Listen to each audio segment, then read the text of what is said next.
सातन ग्रहों में से एक देवगुरु बृहस्पति है। इनके गुरुत्वाकर्षण का प्रभाव यदि देखा जाए तो इनके पास इतना गुरुत्वाकर्षण होता है कि हमारे पृथ्वी से लगभग 2.5 गुना ज्यादा इनके अंदर ग्रेविटेशनल पावर होता है। और चूंकि आज ये अपने अतिचारी अवस्था पर चल रहे हैं और उसी अतिचारी अवस्था पर चलते हुए एकदम फास्ट गति से इनका प्रवेश होने जा रहा है 18 अक्टूबर को मिथुन राशि के धन के भाव पर। ये एक धन त्रिकोण के स्थान पर विद्यमान रहेंगे।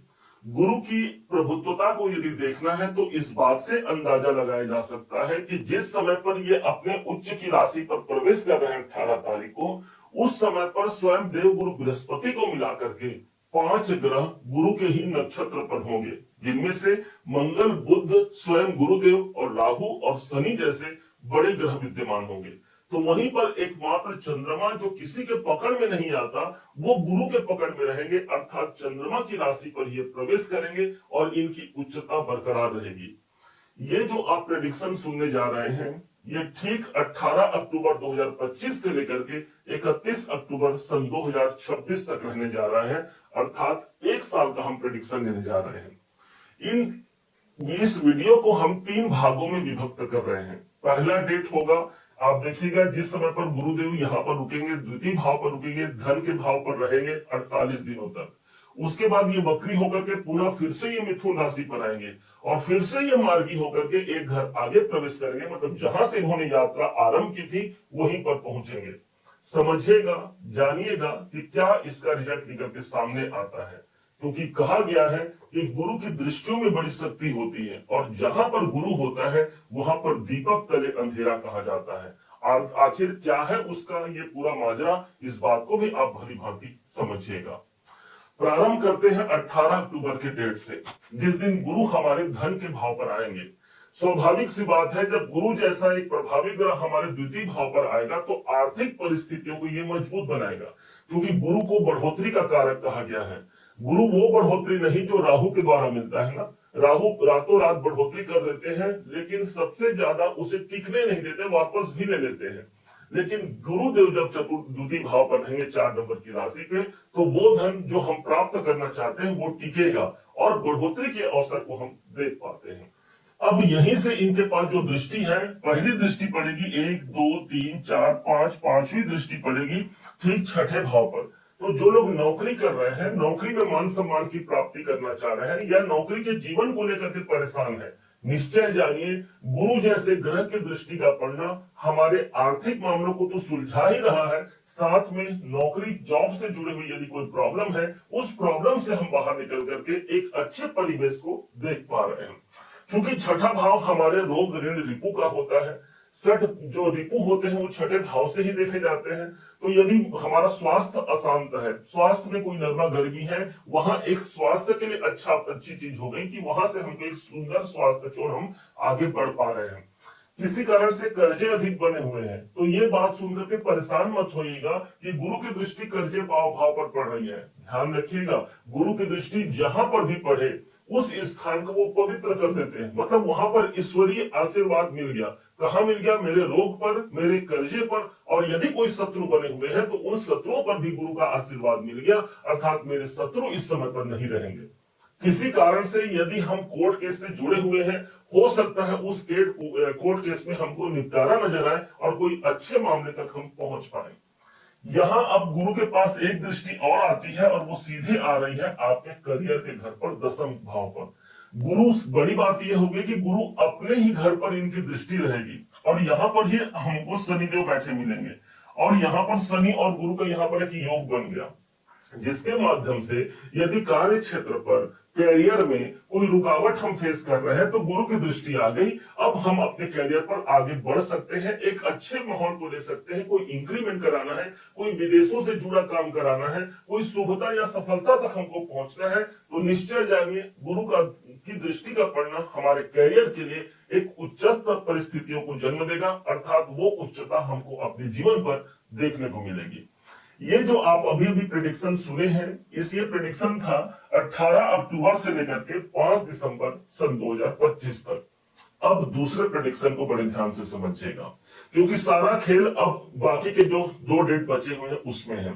अब इस समय पर होगा क्या, 5 दिसंबर 2025 से 2 जून 2026 तक, इस समय पर देवगुरु बृहस्पति चूंकि वक्री अवस्था पर आ जाएंगे और एक घर पीछे आ जाएंगे, मतलब मिथुन राशि पर ही इनका प्रभाव आ गया। अभी अभी मिथुन राशि से बाहर निकले थे। अब चूंकि देवगुरु बृहस्पति के लिए मिथुन राशि जाना पहचाना है, अभी 4.5 महीना मिथुन राशि पर उन्होंने अपना कार्यकाल पूरा कर लिया था और तभी तो आगे बढ़े थे।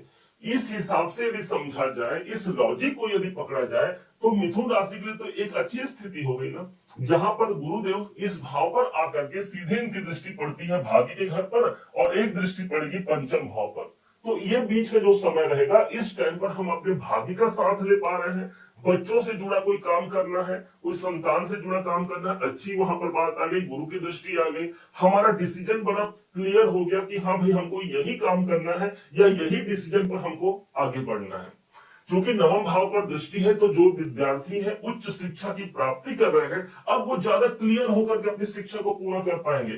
भाग्य साथ नहीं दे रहा है, भाग्य के स्वामी गुरु की दृष्टि पड़ेगी, और चूंकि एक बार काम कर लिया है गुरुदेव ने, इसलिए अब वो क्लियरिटी है भाग्य उन्नति के लिए भी और हमारे स्वयं के डिसीजन के लिए। ज्ञान का प्रकाश देवगुरु बृहस्पति के पास होता है और वही ज्ञान का प्रकाश पंचम भाव पर आएगा। पंचम भाव हमारा ब्रेन है, हमारा माइंड है, और इसलिए ये गुरु का जो दूसरा ट्रांजिट होगा वक्री अवस्था पर आना, ये किसी स्वर्णिम समय से कम नहीं होगा। अब आइए तीसरे डेट पर चलते हैं। तीसरा डेट प्रारंभ होगा 2 जून 2026 से लेकर के ठीक ये रहेंगे 31 अक्टूबर सन 2026 तक। इस बीच होगा क्या, देवगुरु बृहस्पति मार्गी हो चुके रहेंगे और पुनः जहां से इन्होंने यात्रा आरंभ किया है उसी स्थान पर ये पुनः फिर से प्रवेश कर जाएंगे। अब जो चीजें हमने पहले आपको बताया है, उन सब चीजों में ये वृद्धि का करना सबसे बड़ा एक शुभ फल हो गया। अर्थात नौकरी को लेकर के अच्छे काम हो गए, हमने जो मेहनत किया है उसका परिणाम हमको ईश्वरीय कृपा से प्राप्त होगा। हम क्या समझते हैं कि हमारे जो मेहनत हमने किया है, जो भगवान के प्रति जो आस्था प्रकट की है, जो हमने भगवान को सम्मान दिया है, बड़ों का आदर सम्मान किया है, वो सब निरर्थक ही चला जाएगा? नहीं, गुरु ही वो ग्रह है जो हमको वास्तविकता में क्या ज्ञान प्रदान करना है और कैसे हमको विधाता के माध्यम से शुभता के अंजाम तक पहुंचाना है, वही देवगुरु बृहस्पति के पास है। अर्थात जो हमने कर्म किया है उन्हीं कर्मों का एक सुंदर जागरण ही देवगुरु बृहस्पति की दृष्टि होगी।